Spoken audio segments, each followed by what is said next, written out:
Whole new culture grounded in Islamic values. We share the same values.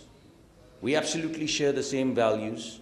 And we'd also like to articulate our society as a tolerant, peaceful society, grounded in the family values, in our traditions, in the Islamic values. And while Saudi Arabia has already made, I would say, 2/4 or 3/4 of the transition towards creating a world-class, not only a suite of cities, but also a world-class government, Pakistan has also embarked on the journey of digitization, of complete transparency. So I think our visions come together. And if our visions are going to come together, we need to have a joint strategy. And ladies and gentlemen, particularly our private sector, I would like to tell you that the central pivot of this transition, the central pivot, much more and much larger than the governments working together, is our private sector working together with the Saudi private sector. This transformation, this vision, is going to be led by the private sector. Our role is to support our private sector. Our role is exactly to do what we're doing today. Have our friends, our business leaders, meet the Saudi business leaders, put them together, and let them figure out what the future of both countries is going to be. We have articulated our strategy, our journey, along 4 vectors. First of all, our starting point is, let's leverage what we already have. And what is it that Pakistan has? What is it that Pakistan can bring to the table? Pakistan has some of the largest mineral resources across the world. Some of the largest mineral resources. There's a revolution brewing across the world, the revolution of electrification. And there's no electrification, my friends, without copper. And Pakistan has the 4th largest copper mine and just 1 mine. But if you look at the entire belt, if you look at the kind of assets that we have, and if you look at the smelting capability that Saudi Arabia has, and if you look at the desire of Saudi Arabia to move into the downstream value-added clusters related to copper and create that electric revolution, or participate or lead that electrification revolution, which is now becoming visible in the way of the electric car and so many other things that are happening in Saudi Arabia. I think the supply chain, the value chain, the integrity, the security of that value chain, we can build together, both Pakistani companies and Saudi companies. We want to move downstream as well. Some of the downstreaming we do in Pakistan, and some of the downstreaming we'd like our private sector to go and invest in Saudi Arabia, collaborate with the Saudi companies, and join hands and continue to move forward towards the diversification of economy and also towards value addition downstream sectors. What is it that Saudi Arabia has? What do they have?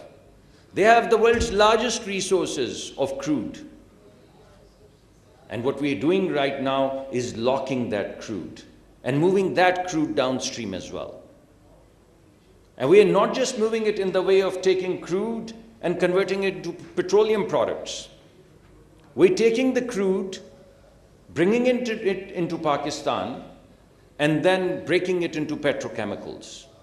Because the market for petrochemicals is global, and we would like to plug into the global value chains. So we would take the assets that we have and move them forward into global value chains by downstreaming. We take the assets that Saudi Arabia has and we'll move them downstream and plug them into the global value chains. Both countries would prosper. Obviously, Saudi being the bigger brother, the richer brother, would have to lead this charge. But we would like to be collaborators and partners in this journey of grand transition.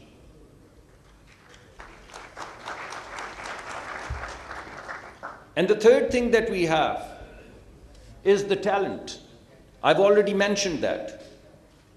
So there's electrification revolution, there's a chemicals revolution, there's also a technology revolution taking place. Whether it be machine learning, whether it be artificial intelligence, whether it be platforms, whether it be applications. I know I have worked at KFUPM. I've been a professor at KSU. I know what Saudi talent is like. And having grown up in Pakistan, I know what Pakistani talent is like. And if you put these two talents together and move them forward into this new vision of a society, I think we can tap into the global value chains and articulate our talent into that value chain in a big way. So we have three kinds of assets. We have minerals, we have crude, we have people, we have talent, we have scholarship. We put our hands together and we have a big play. And ladies and gentlemen, what is it that we need to do all of this? I've told you that we have the largest copper mines across the world. But what we're also inviting both the private sector and the public sector is to build the infrastructure for that. Build the road infrastructure, build the train infrastructure, build the port infrastructure, particularly at Gawada, which is the closest journey from all the assets that we have to, like a corridor to the rest of the world. So we are not only leveraging our assets, we are also building the infrastructure. And we are inviting both the private sectors of Pakistan and the private sector of Saudi Arabia to come and participate towards building that infrastructure, which is pivotal in the way of unleashing the assets and the wealth that Pakistan and Saudi Arabia jointly have. So far, my friends, we are exporting our food products. And we already have programs together, and today the largest entourage is in agriculture and food security. About 35% of Pakistani food products, they get perishable food products, they get wasted. They get wasted on trees, they roll on the streets. What we are now doing is, first of all, taking everything that we have and connecting it to the food security of the GCC. And not just the Saudi Arabia. Saudi Arabia has a grand plan of being the corridor, the food corridor, to the GCC and also to the rest of the world. And we would like to have a joint program, not just a project, a joint program where we can put our hands together, and the Pakistani agricultural assets that we have and the Saudi desire to be a global player and ensure the food security of the region as well as be a corridor to the rest of the world. We'd like to be partners in that. And that is why the biggest entourage today that we have on both sides is in food and agriculture in the private sector. So we'd like for you to take the opportunity today, get to know your partners, create relationships, and move forward. And what we want is not just export, but what we want is your joint efforts and investments to move downstream towards value-added activities and create basically the plug into the food chain, into the fruit chain, into the juice chains, into the cheese chains, into the meat chains of the rest of the world. And today is your opportunity to get to know each other and forge a relationship. And in terms of the vibrant society that Saudi Arabia wants to move forward, that vibrant society is grounded in religious tourism. And what is it that we want? The biggest desire of a Pakistani is to participate in that religious tourism.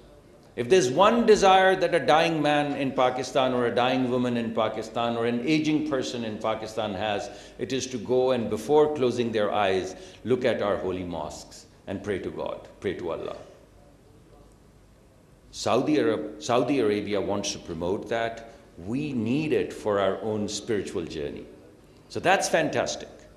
But we have another tourism in Pakistan, which is family tourism, which is experiential tourism. If you go into the northern areas of Pakistan, and I know Saudi families, they're like our families. They'd like to be at a place that's comfortable, where they can take their families, daughters, sisters, hang around comfortably. And what we are trying to build now is an integrated experience of tourism, hotels, five-star hotels, ski resorts in the northern areas. And today we have private sector parties on both sides which can put their heads together and build that experience and strengthen that journey as well. Ladies and gentlemen, I want to assure you of a few things. In fact, I want to assure you of only one thing. That was is no more. We have already embarked on a journey from red tape to red carpet. The SIFC framework that we've put together, and General Sarfraz, my friend, he's going to tell you why it is a guarantee of success, how it is a guarantee of success, what would happen empirically because of which things that did not happen shall happen now. How we are going to transform the red tape into red carpet, which we've symbolically laid in front of you for the past 24 hours. I hope we've been able to do half the job that you do. But we are committed, our Prime Minister is committed absolutely to lay a red carpet, not just in the way of our foreign investors, but also the Pakistani investors. So we're going to break the shackles of these regulations. This ease of doing business is not just an idea, not a report. We are not going to report to you that our ranking has improved. We're going to give you the experience of this, what we're calling red carpet. So we are all committed to this. Ease of doing business and private sector first. Private sector first, private sector second, private sector third. That's the journey on which we are embarking. And we'd like to invite the private sector on both sides to join hands and move forward. We're going to create transparency. We're going to create level playing field. And all of these hogging of assets and trying to get, so to say, elite captures, those days are gone. It's going to be straightforward asset, straightforward competition, level playing field, whether you're rich or you're a young man or woman who's starry-eyed and has a great idea. The country is going to be, a red carpet is going to be laid out for you, and through fierce competition, we're going to move forward. So ladies and gentlemen, I thank you all. I just wanted to make sure that today, at least when you walk away with only one message. We're committed to the private sector. We're committed to our investors. We have a relationship of brotherhood, not friendship, with Saudi Arabia that we're going to move forward. And may Allah guide us and make us successful along this journey. Thank you very much. वज़ीर तवानाई मुसद्दिक़ Malik Pakistan Saudi अरब सरमायाकारी forum 2024 की तकरीब से खिताब कर रहे थे। उन्होंने कहा कि पाकिस्तान और सऊदी अरब के दरमियान देरीना बरादराना ताल्लुकात हैं, हमें मिलकर आगे बढ़ने की ज़रूरत है। उन्होंने मज़ीद कहा कि पाकिस्तान के पास हुनरमंद अफरादी क़ुव्वत की कोई कमी नहीं। पाकिस्तान के हुनरमंद अफराद सऊदी अरब की तरक्की में किरदार अदा कर सकते हैं। सऊदी अरब ने हालिया बरसों में तेज़ी से तरक्की की है। पाकिस्तान में मादनियात के वसी ज़खायर मौजूद हैं। उनका मज़ीद कहना था कि सऊदी पाक बरादराना ताल्लुकात को मज़ीद सूदमंद बनाने के लिए इक़दामात करने की ज़रूरत है। पाकिस्तान सऊदी अरब का अपना बड़ा भाई समझता है। उन्होंने मज़ीद कहा कि आज मौका है कि एक दूसरे की सलाहियतों से फ़ायदा उठाया जाए, एक दूसरे को समझा जाए।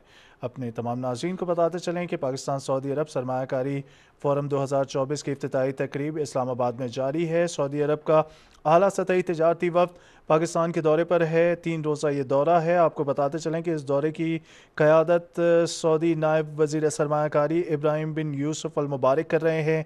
सऊदी अरब के 38 रुकनी वफ़द में IT और तवानाई समेत मुख्तलिफ कंपनियों के सरबराहान शामिल हैं। On a positive trajectory, whether it's our agriculture GDP, which is growing at 5% on the back of bumper crops, whether it's rice, whether it's wheat, whether it's sugar. At the same time, on the current account deficit side, we have had a number of months where we've had surpluses. And therefore, before the year is out, during this fiscal year, our current account deficit is going to be less than $1 billion. Our foreign exchange reserves, which had dipped to about 15 days of cover, have alhamdulillah recovered to almost over $9 billion, which is about 2 months import cover. Currency has been stable over the last 10 months. Inflation, which peaked at 38%, is now down to roughly 17%. Stock market, therefore, has reacted positively. We have seen all-time highs. We have seen foreign buying coming in. We see institutional investors coming back to Pakistan. In fact, in a few minutes I have to leave because we have some US and European institutional investors who are coming to my office to figure out where we stand, and we've seen already buying coming in terms of institutional market. Now, all of this has been ushered in because in the previous administration, Prime Minister Shehbaz Sharif signed the 9-month SBA. And under his watch now, mashallah, we have concluded successfully 9-month SBA with the last tranche of the IMF, which came in about a week back. Now, where do we go from here? We have requested the IMF in the spring meetings a couple of weeks back in Washington, and when we were again in Riyadh last week on the sidelines of the World Economic Forum, that we want to go into a larger and a longer program with the fund. And they have acceded to that request, and we are expecting the mission to arrive here, inshallah, within a week to 10 days, where we will start discussing the contours of the next program. Now, why do we want this program? We want this program for two reasons. One, to bring permanence in the macroeconomic stability that we have. And for that, we do need the fund umbrella. But even more importantly, we want to get on with the execution of the structural reforms, which we all know, and I've always talked about the fact that for the what and why, Pakistan has known for a very long time.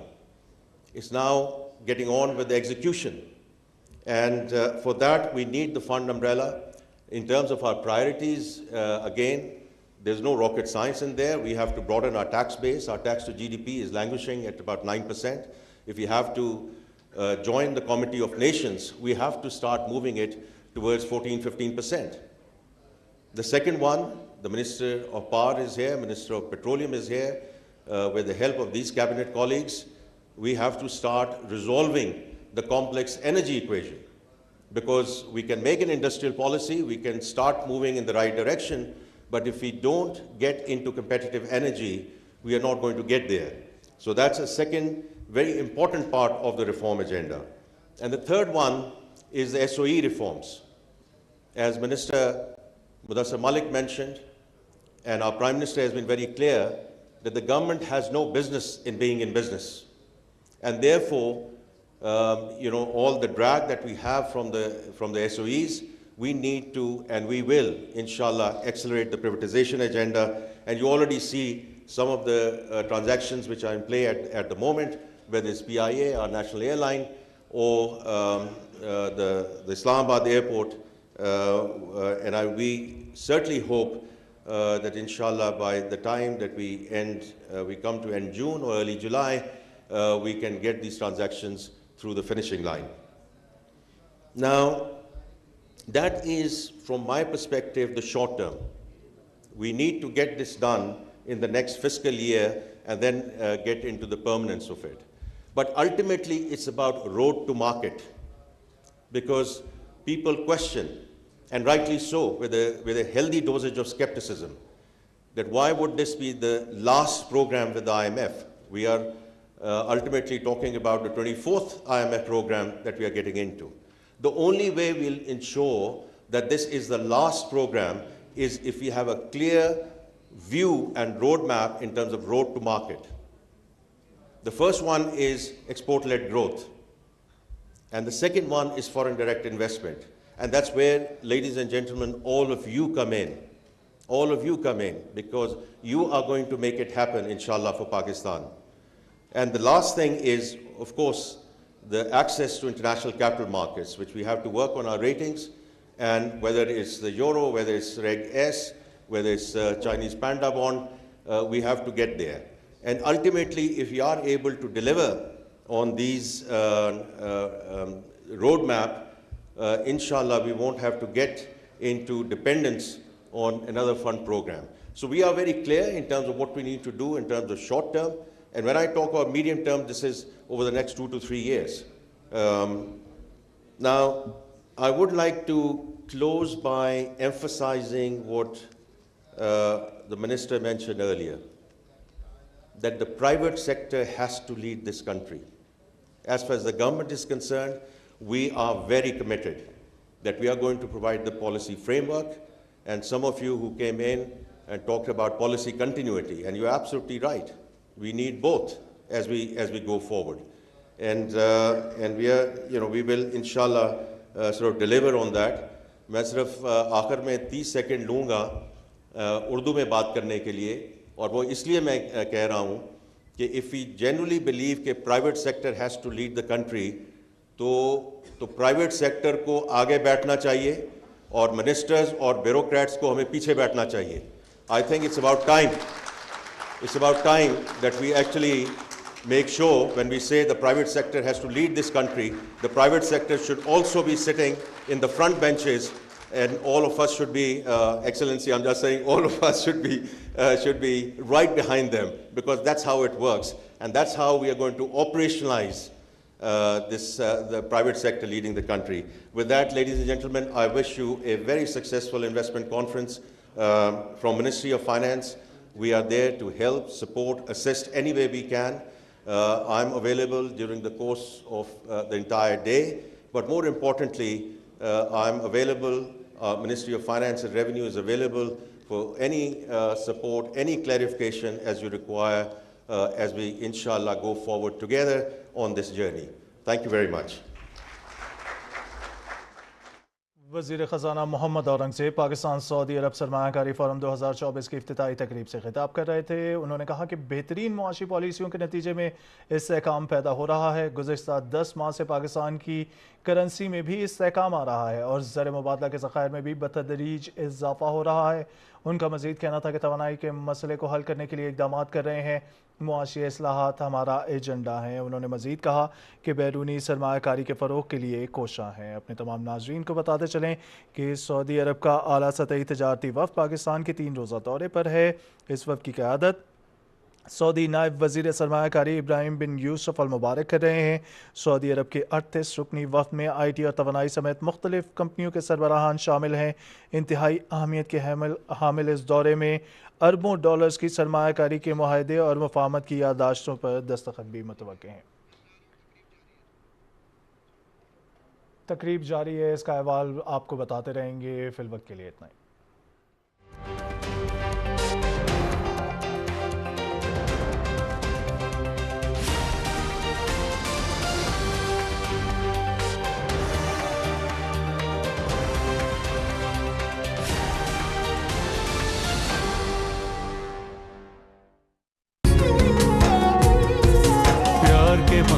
बंजारो पधारो मार देश केसरिया बाल मुझे पधारो पधारो मार देश देश रे पधारो मार देश।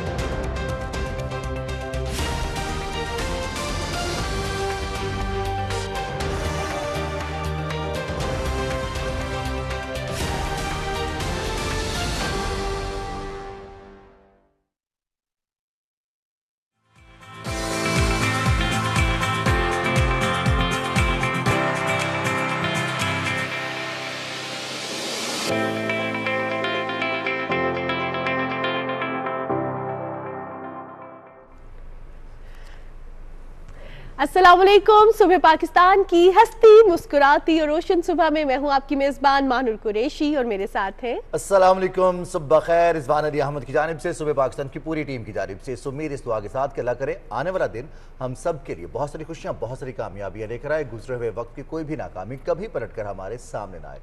प्रोग्राम के आगाज़ पे ही हम आपको बता दें कि हफ्ते का आगाज़ हो रहा है, दिन का आगाज़ तो हो चुका है, अब हफ्ते का आगाज़ हो रहा है। तो पूरे हफ्ते के हवाले से जो महकमा मौसमियात की पेशगोई है वो यही है कि मौसम गर्म रहेगा, टेम्परेचर्स ऊपर जाएंगे, कहीं कहीं हल्के फुल्के बादल मंडलाते रहेंगे, लेकिन गर्मियां अपनी पूरी आबोताब के साथ आ रही हैं। बिल्कुल जनाब, और इसके साथ साथ जहां पे हमने हफ्ते के आगाज़ के हवाले से बात की है, तो हफ्ते का आगाज़ ज़रा हम गुड न्यूज़ से करते हैं। और गुड न्यूज़ ये है कि पाकिस्तान का कौमी खेल हॉकी, और हमारे जो हॉकी प्लेयर्स हैं, हॉकी टीम क्या शानदार कारकर्दगी दिखाई है। हमारे प्लेयर्स ने पहले मलेशिया और साउथ कोरिया दोनों को शिकस्त दे दी और क्या ज़बरदस्त खेला है। पहले मैच में पाकिस्तान ने मलेशिया को